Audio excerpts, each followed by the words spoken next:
everyone, my name is Mrs. Thompson, and this video lesson is a 21st century after-school session for the Jamestown Public Schools.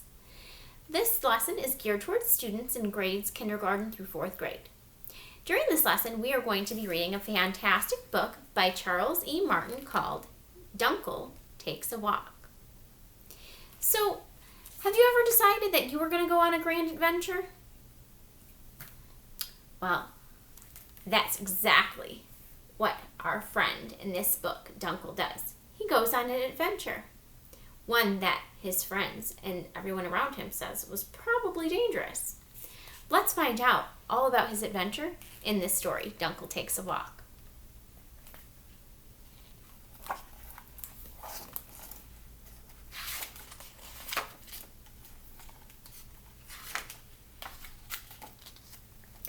Dunkel lived close to a cool, shady forest, but no one ever went into it. It's a very dangerous place, everybody said. One night, Dunkel stood at the edge of the forest. He wanted to go in, but he didn't dare. Instead, he barked. Then he waited. He heard nothing. Not a peep, not even a whisper. There's nobody living in that forest, Dunkel said. I'm going to walk right in and see what everyone's so afraid of. Quietly, softly, he made his way in. Suddenly, something grabbed him by the tail. I found my dinner, roared a huge lion. Dunkel thought fast. Sir, he said, you are a great and wise king. Surely you'll give me a chance to win my freedom. That depends, said the lion. If I can guess how many hairs are in your mane, will you let me go? Asked Dunkel. Said the lion, you'll never guess. There are 4,610 hairs, Dunkel said. Count them. You'll see. The lion began counting the hairs on his mane. Soon, he was so busy counting that he didn't notice Dunkel stealing away. Look at, there goes Dunkel. He's running away.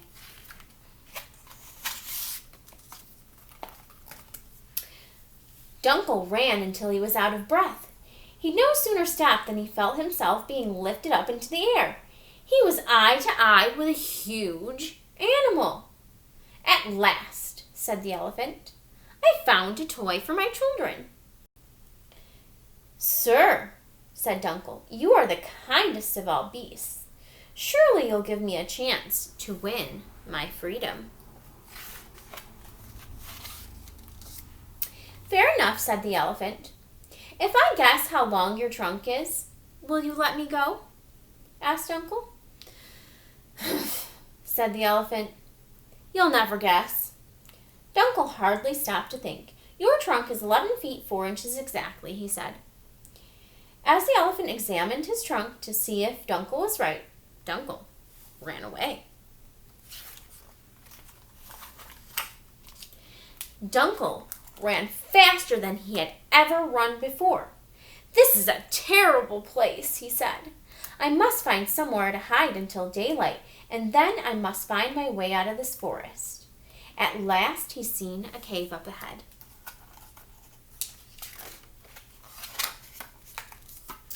Dunkel hurried into the cave and bumped smack into a big gray wolf. The wolf grabbed Dunkel. He said, my breakfast has come to me. How lucky can I get?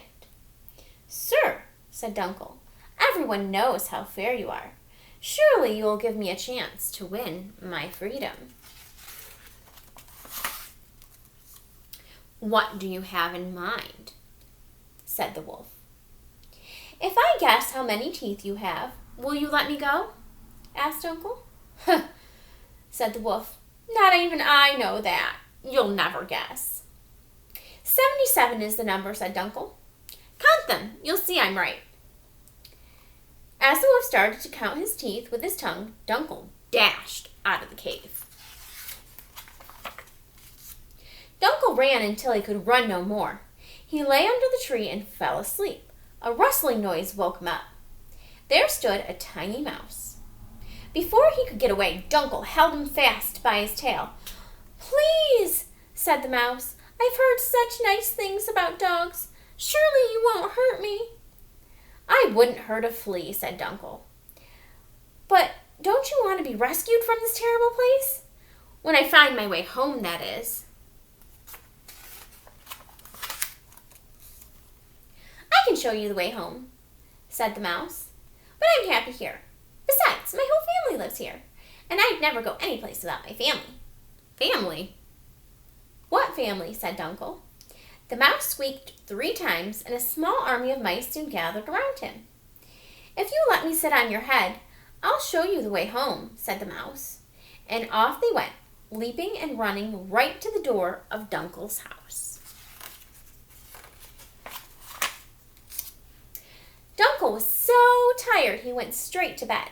He dreamed of a great picnic in his meadow. Dunkel was the host. All the mice were there, and to everyone's surprise, the lion, the elephant, and the wolf came too. The end. I hope you enjoyed our story, Dunkel Takes a Walk. Before you go, I have some comprehension questions I'd like to ask you to see if you were paying attention. Do you remember what the setting of the story is, or where most of the story takes place? That's right, it takes place in a forest in Dunkel's neighborhood. So, do you remember how Dunkel tricked the lion so he wouldn't eat him for his supper? That's right, Dunkel tricked him by getting him to count the hairs in his mane so he could run away. Do you remember what our friend the elephant wanted to keep Dunkel for, or what the reason was he wanted to keep Dunkel for? That's right, he wanted to keep him as a toy for his children. Do you remember what creature Dunkel ran into when he ran into the cave? That's right, he ran into a gray wolf. Man, you guys are really good at these comprehension questions. I can tell you've been paying attention. Well, that's all for the story today. I hope you enjoyed this lesson. Again, my name is Mrs. Thompson, and this is a 21st century after-school session for the Jamestown Public Schools.